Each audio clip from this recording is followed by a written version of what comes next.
It's I, George Hughes. Come in.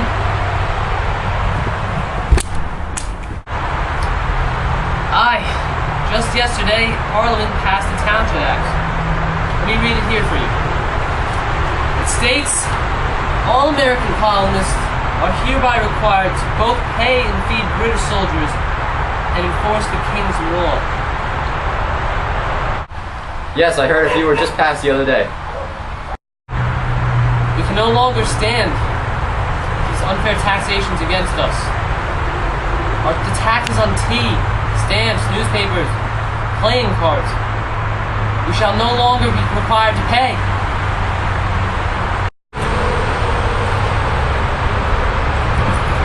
Have you heard about the bankruptcy of the East India Tea Company? True that they're using our tax money to relieve their debt. Aye. How about we tar and feather a tax collector at once?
What are you writing? George, I am writing the Boston Tea Party. There's approximately 90,000 pounds of tea coming on the 3 ships, the Dartmouth, the Eleanor, and the Beaver. We need to get at least 200 able-bodied men to get onto the ships and dump the tea into the Boston harbor.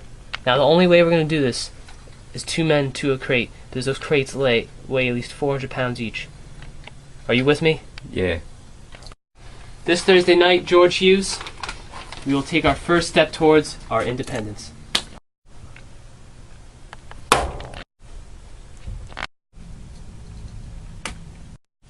Bullseye. All right, men, this is it. No longer shall we have to deal with paying Great Britain's debt. This is the first step towards our independence. Ready?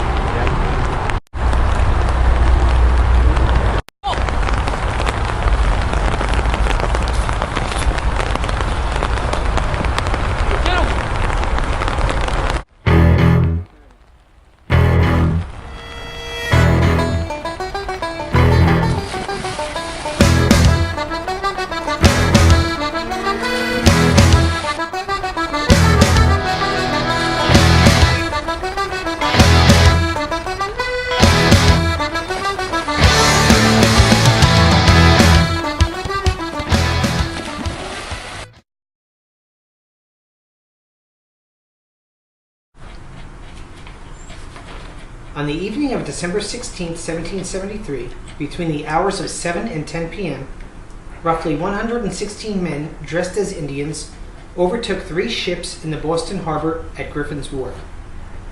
Among these ships were the Dartmouth, the Eleanor, and the Beaver, which were carrying tea to be sold by the British East India Tea Company. The men, who are believed to be members of the Sons of Liberty, overran the harbor master and began dumping the containers of British tea that was to be sold in Boston.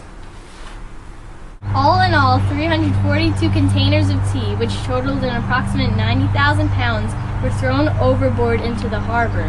The men were swift and escaped the harbor before the redcoats arrived. The ruined tea totals 10,000 pence, which is equivalent to $1 million in the future. Many see this as an act of patriotism, and believe it is a push for independence from Britain. Samuel Adams, Paul Revere, and George R.T. Hughes were among a few of these patriots who led the charge of what will forever be known as the Boston Tea Party.